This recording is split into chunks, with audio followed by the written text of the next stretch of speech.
Yerp. What's going on, everybody? This is your boy Gotti on the Gotti's World Podcast, Season 3. And, this not even a guess.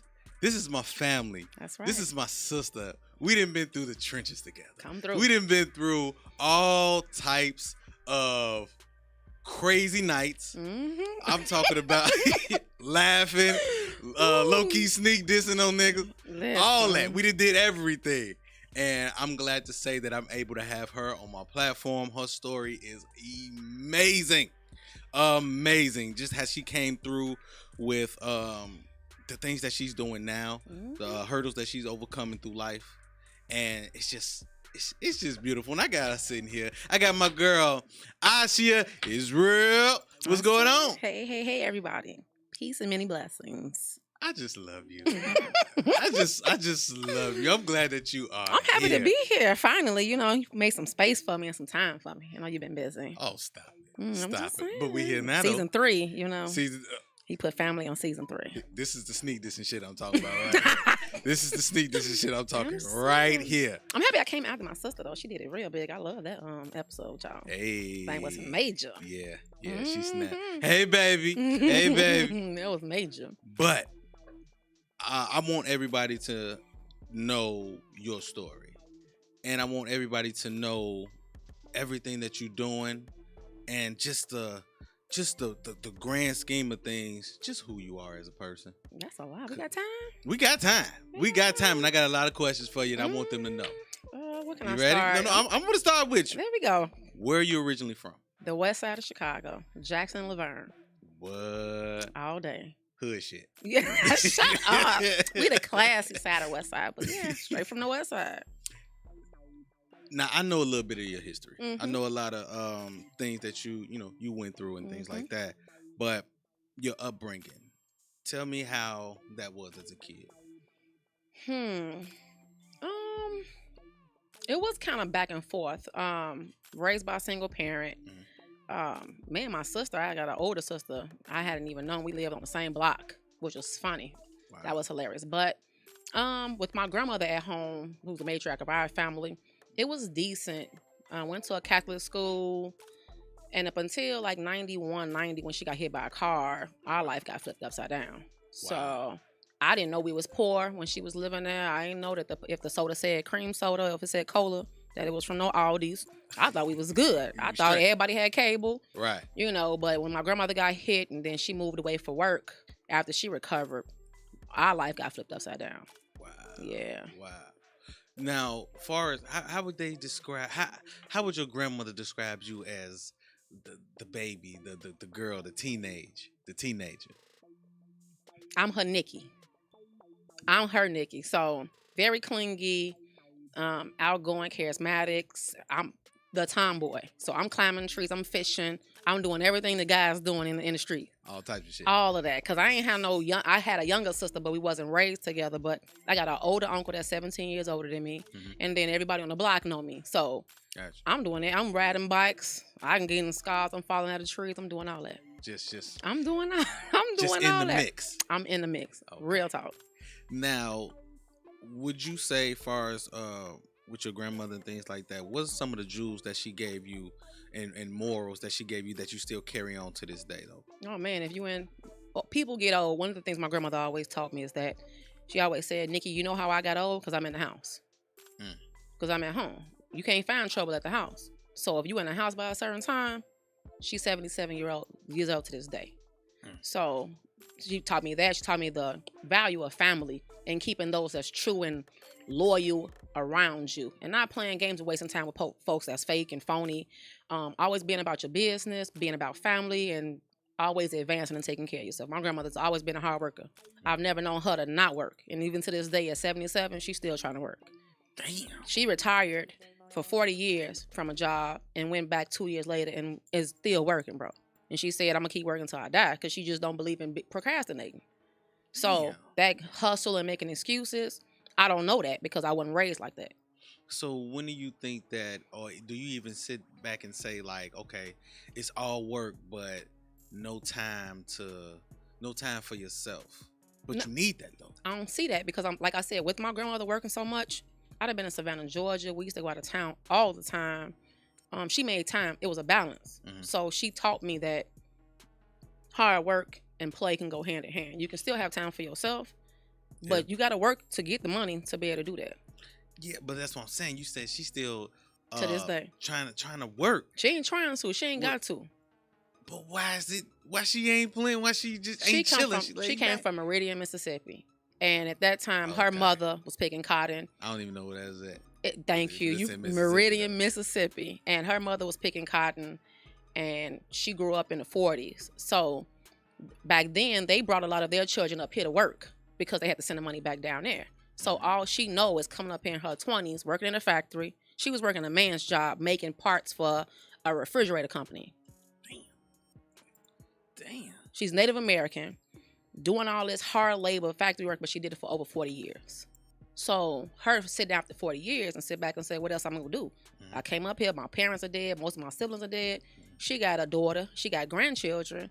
That's all she know is work. So, which falls into you. Yeah. With your 100,000 jobs. I don't have 100,000 jobs. You have a lot of fucking jobs. No. I have hobbies. Jobs. Whatever. All jobs. So I say that. What about your father, mother? My father's mother? No, what about your father and your mother? Like, what type of relationship was that? Did they have to well, they didn't stay together. My relationship with both of my parents have been like a mixed drink, if you say. There's been good times and there's been bad times. I was raised by, like I said, a single parent who was very young, and my mother sacrificed a 4-ride scholarship to medical school. She either had the opportunity to go to school and have an abortion or come back home and have me. She came back home and had me. So living that life on the west side, she sat back and was like, I got this baby, can't go back to school, so she had to figure things out. My grandmother was there to support her, but, she had, in the 90s, they was clubbing. They was having a good time. So I saw my mother from that perspective, like she was still young too. So to raise a child, my grandmother stepped in and helped raise me. And my mother went back to school eventually. She went to nursing school and did certain things, but to be kind of really hands-on in the 90s, that wasn't really their thing to do as parents. Now my father, handsome man, very intelligent, but wasn't in a relationship very long. They were engaged, but they didn't stay together. So I saw him here and there. I mostly saw his family, my uncle, my grandmother, my aunt, and then my siblings with my grandmother's family. So over the years, me and my dad, we're too much alike to get along. I'll say that. So you ever heard? We're too much really alike. Solid foundation right now? No. And it's not because I've tried over the years, but like I said, we're too much alike in ways of not taking no nonsense, and we clash on a lot because we're too much similar in ways. So I respect him enough for his boundaries. I'm a grown woman now. I'm not little, because as a child, I waited for my dad all the time. I was the child that held the emotions on my shoulder. So because I did that, when it came to us having a relationship later down the line, I wanted to bring up the old stuff because I needed to heal from the past to be able to move forward. Healing. You know what I'm saying? You have to do the healing. Exactly. But closure is what too. I didn't realize the way my father was raised in certain things that wasn't the way that he was raised. So he doesn't know how to deal with that because he has mostly girls, 3 girls and 1 boy. So to deal with that for me is a little bit too much. So I love him enough from a distance to honor him as a father, but as far as a personal relationship, I'm not looking for that. Now, with your this is the big one. This is the shocker for everybody. What? How in the hell, with all the jobs, and we're gonna break down all the jobs too. How in the hell do you balance with as many children as you have? How many children do you have? 11. 11 kids. 11 children that I gave birth to all personally. Came from you. No twins. Oh, just popping them out. Shut up. Just popping them out. Just everything. I ain't popping them out every day. Be quiet. But yeah, me and my husband, we have 11 children. And it's not a blended family. It's not a mixed family. Me and him have been married now for 17 years. We've been together for 18 years and we have 11 children. Ages, please. Break them down. Because I'm from... As of currently right now, Go ahead. we have a 16-year-old, a 14-year-old, a 13-year-old, a 12-year-old, an 11-year-old, a 9-year-old, a 8-year-old, a 5-year-old, a 4-year-old, a 3-year-old, and a 2-year-old. That's 11. That's 11. that's fucking 11. That's 11. How do you balance, and what does that chaos in the house look like? I kind of think I live outside of myself a lot, if that makes sense. Because I think that when you're a parent, you got to get outside of yourself to be able to see the bigger picture. Mm-hmm. I have boys and girls. I have 7 sons and 4 daughters. So I can't be as tough with the boys as is with the girls. And I tend to baby my boys because they're my boys. Yeah. They're my girls because my girls are more responsible. So it's a balance. And my husband helps balance that out. So we have a schedule, bro. We homeschool as well. We're going to get into that. That's one of the jobs. Right. So That's one of the jobs. With homeschooling, it's a schedule from 7 a.m. to 5 o'clock in the afternoon. Wow. Straight up like that. But now that they are older, I can say it was harder when they were younger. Mm-hmm. But as they're getting older, certain things I don't have to worry about anymore. So, far as with one of the businesses that you do have is the homeschool. Mm-hmm. Break that down. Why is it so important for you to homeschool your children instead of going to public or private school? Our son, our oldest child, was once in a private school. Mm-hmm. But unfortunately, in the area that we lived in, he was the only black boy in a school. And he dealt with a lot of segregation issues, a lot of racial issues from the teachers. It was horrible. And it caused him to have like a mental breakdown in 1st grade. And so with me seeing that, seeing how the school structure is, how there's one set of rules for those children and one set of rules for our children. And I didn't want my son to be susceptible for that, especially growing up as a black man. I had to make the sacrifice that I wanted to homeschool my child. So I had to educate myself, find out what the state rules are, find out what the curriculum is, what I can and cannot get away with as far as with the curriculum, and how can I build him up from the damage that the public school system has already done to him. I did not know that there are so many perks to homeschooling that our community really doesn't know about. So like my son needed speech therapy. We had a therapist to come into the house. The state paid for it. He needed a therapist based on us filing grievances for... I'm going to just give you an example. There was no Black History Month in the school. And when my son asked about it, it was like, well, it doesn't really matter anyway. You're either going to be a garbage person, you're either going to be a janitor, or you're going to go to jail. This is what they say. In 1st grade. So if you're going to give my son those 3 options, we have a major problem at this point. Yes. So if my son comes home and he's hearing that he's a king, that he's intelligent, that he's in the top 15 percentile in his classroom, he's getting all A's and straight B's, and then all of a sudden this child starts to fail due to mental anguish from the teachers, then it's a problem. As a parent, I have to make a decision. So I started educating myself on laws and things of that nature. And I got a lot of, we went through hell. I know you did. We went through hell. I know you did. In this certain county that I'm not going to name. But when you have a child of color, they need to be advocated. And a lot of parents don't realize that in the public school system, they prepare them for jail, not for college.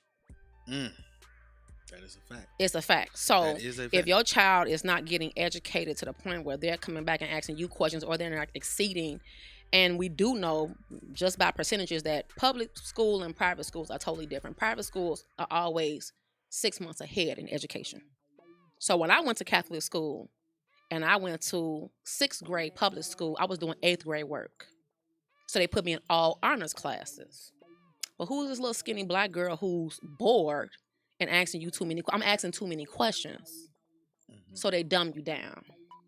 This is the type of this is why I have you here, to get these type of, because I don't know, and I feel like the audience and people need to know you. Yeah, they need to know this type of information, because yes, they might see it on different blogs, they might see it from different people or whatever, but to have somebody right here in the community that actually does it, and is balancing all this, and they need to know. Absolutely, they need to know this type of information needs to be given. Yeah, and what's sad is that it's not advertised. Not to us. It's not advertised to us. But white communities, Asian communities, they have their own schools for a reason. You don't see Asian kids in our school. You don't see a lot of African kids in our schools. Huh? They have their own schools and their own communities for a reason. How did you get so educated? Like, what type of education did you really have to get to learn these things to teach your kid? Well, at that time, YouTube. You'd be surprised if you looked up homeschooling, you look up e-learning, you look up unlearning. There are a lot of groups that mixed nations are a part of. And one thing that our people need to stop doing and learn how to do is be quiet and listen. If you listen, you'll get so much information. And I just started sitting back and listening to these parents, bro. And they homeschooling. They going to museums for free. Their kids are eating for free on field trips. I'm like, how y'all doing it? Oh yeah, well Mrs. Israel, we get this ID and we get this home. And if you get a homeschooling ID, you get so much percentage off of computers and for software. And I'm like, so y'all get perks in the communities and at the stores and at museums for homeschooling your children? Oh, absolutely. We go on vacations and then say we're a homeschooling unit and we get 50% off. Now we struggling. We can take our kids in our communities nowhere. But you go to Six Flags Great America and say you're a homeschooling group and you get 50% off. You go to Wisconsin Dells and you get 75% off. You go to Office Depot and you need ink and you get it for free. Will, did you know that? Me neither. As long as you bring That's your crazy. ink, as long as you bring the ink to trade it off, you get it for free. You get your internet for free because you are known as a teacher. Now, people are getting a taste of it now because of the e-learning and things like that. But we were kind of forced into that. Absolutely. You know what I'm saying? We were forced in that. So now everybody is just like, and in a way we take it as a joke. We make it as a joke, but people be like, man, I ain't got the time. How I'm going to do it? But now that you've been on it, so a lot of people been behind.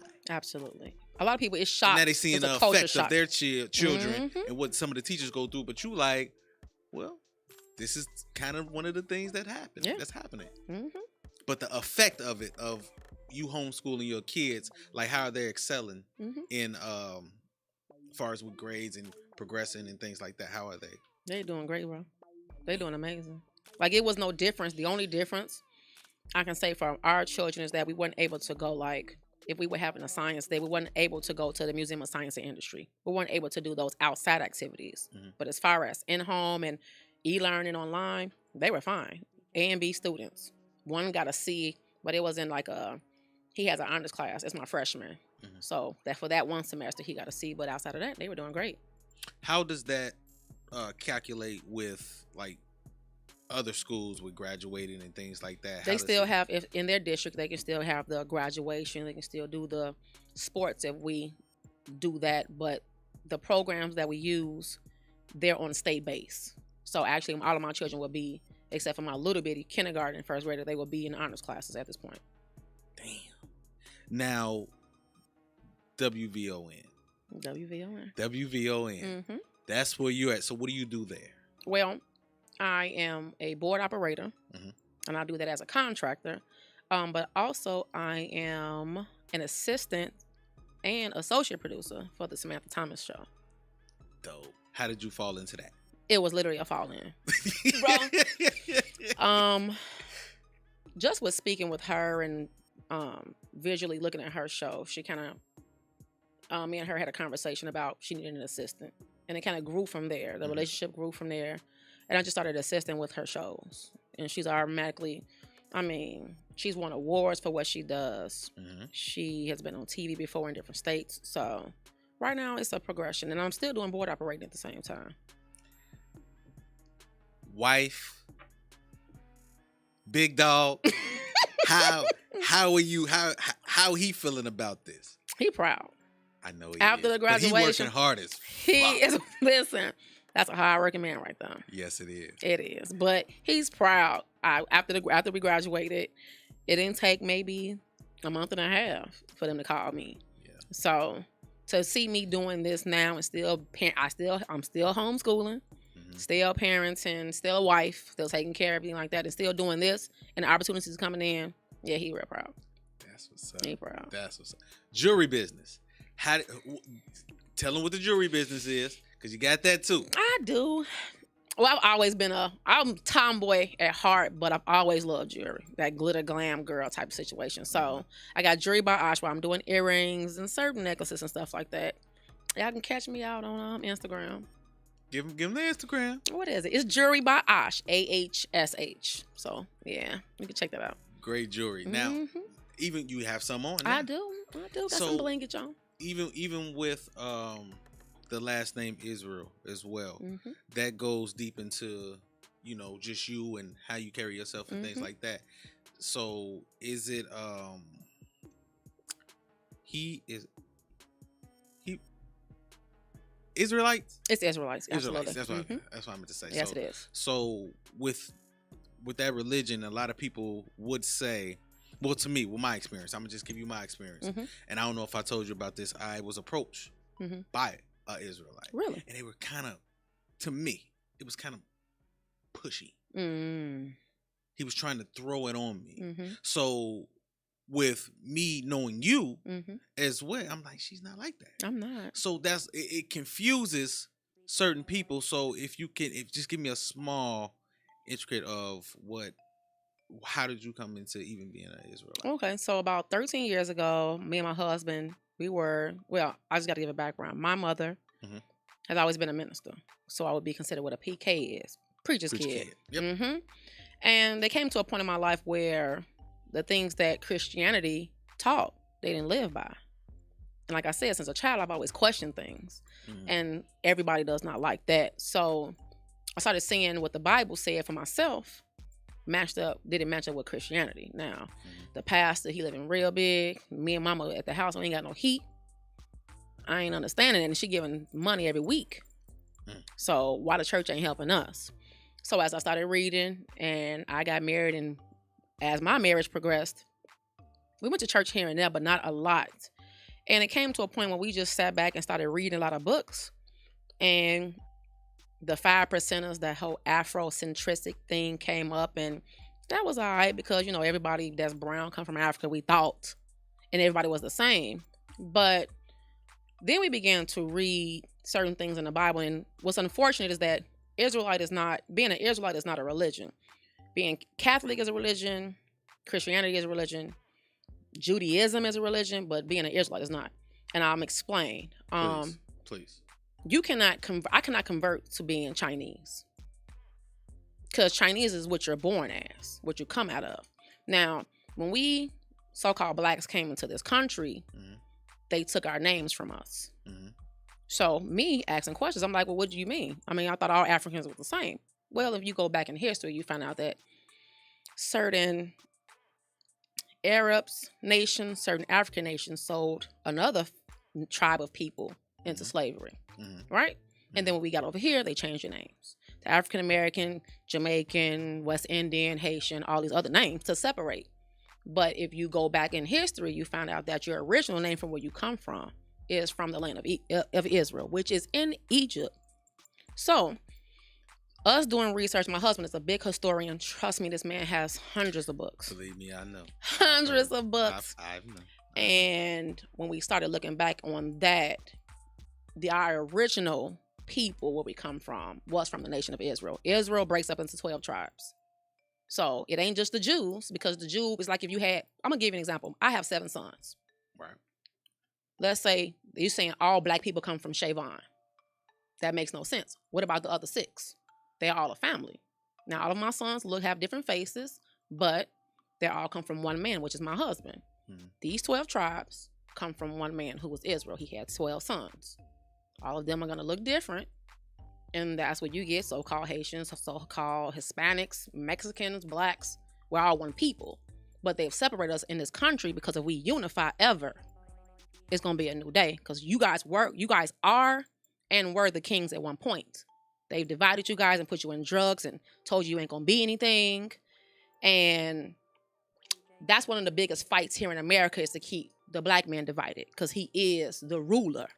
He is a god, but a lot of men don't really realize that, the struggle, give him that. The struggle that's going on is to keep you divided, to keep the brothers against each other. Because women, if the men fall in line, we're automatically going to fall in line too. We're automatically going to support. So what they do here is demonize the man, make him seem like he's nothing, and put the woman above, and make her, she-ro and queen and all that. And there's nothing wrong with you doing all that, but the original man is the black man. So being an Israelite is going back to your nationality, knowing who your God is, and then knowing what order looks like. And me and my husband, we broke a lot of generational curses. My husband comes from the projects. I come from the west side. He from the south side. I don't have a family member outside of my aunt who has been married this long.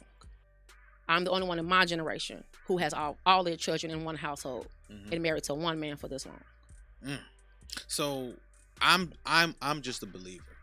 I'm not really into the religion thing, absolutely, things like that. I'm just a believer. I know what he's done for me, and that's why I keep it. Absolutely. So what do you say to different religions and things like that, and what people believe? You just say, okay. I don't believe in. You can't push anything on anybody. When I was in Christianity, you couldn't tell me that wasn't right. It took a time for things to open up and for me to be able to see. Like when I was in the church, the way I read the Bible now is not the way that I read, not the way the Bible is read. I'm gonna just be honest with you. Like all those these, thous, and those, I was like, this right here is like Shakespeare. The Bible is a regular book now to me because I see it as a history book. So for those who are in other religions, give it time.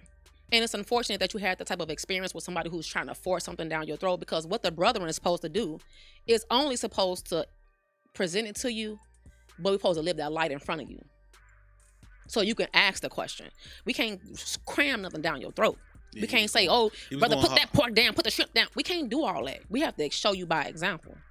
Yeah. That's what I was taught. So unless we do that first and foremost, everything else seems like hypocrisy. It seems like it's no better than the Christian church, no better than Islam, or, passing out watchtowers and nothing like that. Okay. About Them Laws podcast. Now you got a podcast as well. Listen, no. With the Let me stop you. That's my husband's podcast. But you're on it. I am on it. And you're on it regularly. Oh my goodness. Yeah. How did that come about? For him just to say, let's do this, and we're going. This is what we doing.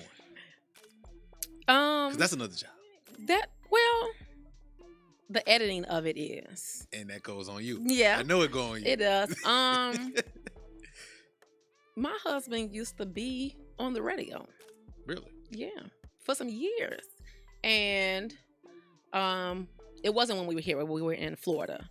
And now that we're back here, and just the way of the climate is changing and the way things are happening in the community, it just happened. He just literally was like, you know what? We need to do a podcast and let's talk about things that's in the community. Let's talk about politics from our perspective on how it's affecting the black and browns. So it's going. We ain't doing it big as you. Oh, here you go. But it's going. It's going. Sis, what were some of your dreams and desires that you wanted to do before the kids, before marriage? What were some of them things? These are some things that I never asked you, and I just want music producing. Really? I was big in it. And I met my husband in college at Columbia while I was taking it. But you was going there also for what was it? Video editing as well. And music engineering. Music engineering was my major. Video editing was my minor. I don't even want to turn around. He's looking like, what the fuck? You can add another job over here. Yeah. Oh, man. Okay. And that's why I met him at. He was going for music education. So, would you say that what you're doing now is leading up to something? What's the overall goal? That's what it is. What is the overall goal with all these 1,000 jobs that you have? And when it comes down to it, you want to say, I did this and this is where I'm at now. The overall goal, I think I'm doing it. I'm raising the next generation of lawyers, doctors, and all of that stuff when it comes to the kids. But as far as career, y'all heard of the next big thing. I think that's what we're going to be as far as media is concerned. As far as sound, editing, I'm in the background. You in the forefront. Mm-hmm. Our goal is to change how it's the perception of music and sound in the background. Do you think it's yes, we do need more black media, and that's why, you know, a lot of these podcasts and things like that, that's why they come into the forefront, and also in radio as well.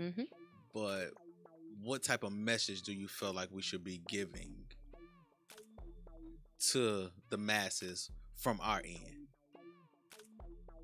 Because on the video side and the news and things like that, they give what they give us. We need our own news. We need our own broadcasting. We need our own television. We need our own visuals. Visuals mean everything. So if you grow up and you don't really see, like in history, if you don't see nobody in that book that looks like you're really not interested in it. So when it comes to media, we have to give it from our perspective. We have to change the narrative. Yeah. We have to change the narrative. And that's what I think. That's what I think the end goal is. Which I wanted to get your take on, far as even with the news, media, movies, all that. I didn't get your perspective on it, but I listened to the actual podcast with the American Skin. Yeah. I want your perspective on that. Yours in particular, because I value what you say. And I know the knowledge that you have is mind-blowing. What was your perception of that? I think Nate Parker did an amazing job, first and foremost. But I think it embodied that Black American skin as a whole. And I say that to say this, is that everybody who's probably seen it already thought that the ending should have changed. And if you haven't, I'm sorry, I'm going to give you a spoiler alert. But the fact that he didn't kill the cop at the end and his life was taken. If you look at that, that's typical for Black men. It's typical. Now, he was a Marine vet. Yes. Amazing father, even though his relationship with the mother didn't last. He was done wrong. He didn't get the benefits that he deserved. And what was he supposed to do? Sit down and just fold his hands and let the death of his child just go by the wayside? Which is what the news would portray. And absolutely. It would give that. It would give that. It would give that, like, okay, especially when they went to the actual mother. A Black sheriff went to the mother. You understand me? You know what I mean? Not the man. They didn't go. Not the man. And that's what that goes back to my point. To see if they can help. It's the emotion. It's the emotion. It's the emotion part. And I don't think that her decision, she thought about how it affected the father, because back at home, he with his boys, and he was just like, I ain't shit. That's a fact. He did. He said, I ain't because shit. He failed. He felt like at that point, failed my son. He felt his son, but look at the state of the respect. She's the one that was overly emotional, and they saw that at the courthouse. So they go to her, and she got her nephews who are also young Black men coming up saying, get out the house. She didn't listen to the father. She didn't take counsel with her nephews. She said, I wasn't going to do anything, but guess what? She went ahead and did it. That's not going to bring your son back. That's not going to change the minds of what the courts, the judgment for the police officer. But because they didn't want to get that riled upness in the community. But why not? Why not let's turn up in the community? Why we got, like he said, why do we have to be the ones always to never do something to calm down, to never be violent? No other nation plays them type of games, period. They're about nation business. So if you take our lives, it's an eye for an eye and tooth for a tooth. The Bible say that. You took his life, you had no cause, and if you go ahead and listen to the movie down the line, that man just saw that it was two Black men in a bogus car in the wrong community. It had nothing to do with speeding, none of those lies that he told, but he was believed. And they didn't even go to trial. It was automatically, okay, he was justified. So that's another life spilled because he assumed they were just up to no good. And he was just coming from a friend's house, which I guess he shouldn't have had no friends in that neighborhood either. Even though the man he worked as a janitor in that specific town, so his son can go to that school. Do you understand how humbling that is for that man? It's humbling. For him to be an awarded veteran that came home, like his mother stated, and for him to take a job like that just to make sure that his son was in the right type of atmosphere to be able to be educated. And then you still treat him like trash. You still kill his son. And then what he's supposed to do. And then you go to the mother. There was just no respect for him. So he had to take actions into his own hands. Yeah. I feel like the brother was justified. At the end of the day, he should have did more than what he did. It should be another ending to that movie. I feel that as well. Because the way it did end it was it was hurtful. Yeah. It was hurtful, but it also was another emotional wake up. It was. And I feel like they dropped that because it didn't have no national promotion or anything like that. Yeah. I feel like they dropped that at the right time. Oh yeah. Because all of the distractions and everything like that, as far as what's going on in the White House, the Capitol Hill, things like that. Like they dropped it at the right time and be like, hey, don't forget what's happening. Don't forget. All this silly shit that's happening. Don't forget what this is. And that's the whole point. I feel like sometimes we get distracted a lot. And that's the news. But not only that, it's strategic. And I love how at the end they gave the 3 perspectives of the news. They talked about how at first he went and he was suicidal. Then he said he had mental issues. Then they said he was tied to Islamic people. And right after that, let's go to NBA. Let's go to sports. So it's like, oh man, hold on one second. Then it's like they hypnotizing. Let's go to sports and all these triple doubles and stuff like that. They did the same thing with George Floyd. Same thing. This is why I went that route with you. Mm-hmm. Not only to create another moment, how we used to do it when we was in school. Yeah, we had our show. That's right. This is a moment that I wanted to create myself, but also this is why I feel like having the black media, the black voices, and even with you being on in the background and I'm being in the forefront. This is the type of dynamic. It's that unity. Together, absolutely. This is the shit that happens. That's what happens. Just wrapped all this shit around to this so we can get this type of dynamic. That's right. Because also, and it's another reason that I love how you love black men. I do. I love that. Absolutely. I love that. If any woman or anybody that's black on the earth, and I might not get no fans for this. Let me explain something to you. They need to help. If I take a Pillsbury cake from Jewel or Walmart, if I put it in an oven in China, if it's a strawberry cake and I put it in the oven in China, I bake that cake in Mexico, I bake that cake in Chicago, I bake that cake in Michigan, it's still a strawberry cake. In order for us black people to be here, we came from a man. It said that he took a rib from Adam and made that woman. So you can give credit, and I'm a woman saying this. You can try to give credit to women all day, but I wouldn't be here if it wasn't for a black king.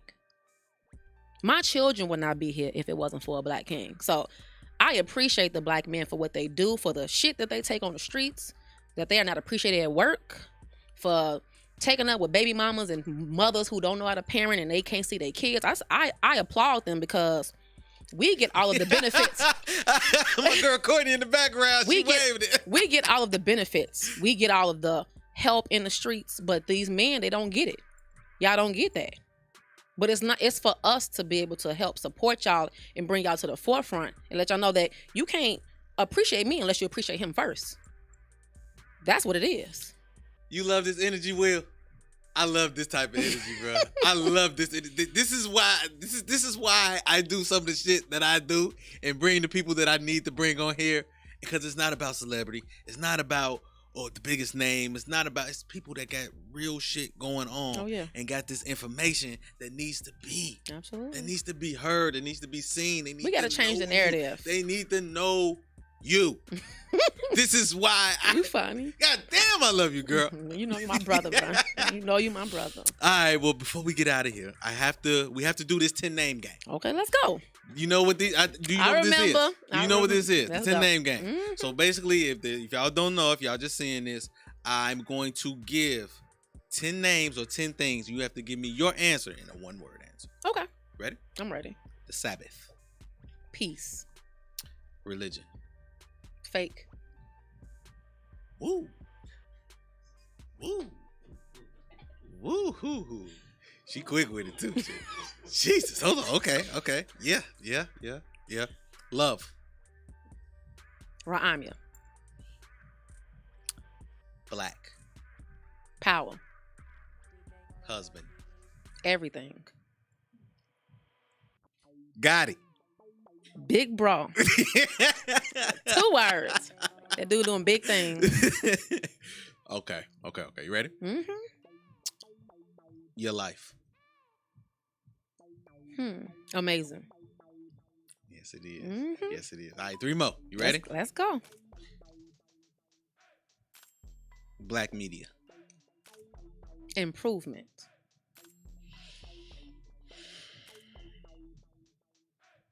Obama. Phase 1.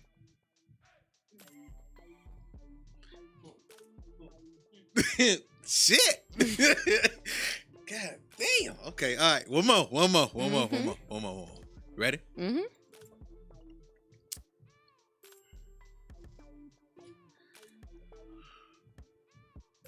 Ahshiyah.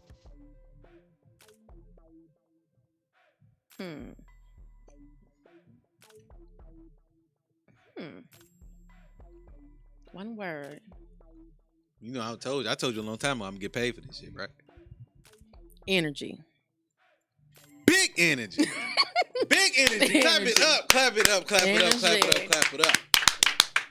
Energy. Will, we give her we give her a grade. What you give her, Big Will? I'm gonna give her 98% because some of those words were 2 words. Yeah. But we let her slide. They was powerful. Though. But they was powerful as hell. You gotta count them. Courtney. I'm gonna give her 100. Give her 100. That's sis right there. There we go. Yes, indeed. Now, one more thing. Before we leave out of here, I wanna 2 things. Mm-hmm. First thing is, I just need 10 followers from you. I got you. I need 10. Mm-hmm.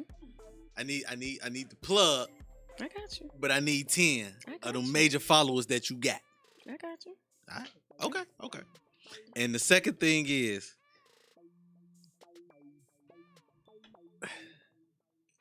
just be safe and take care of them kids. Oh, you know it.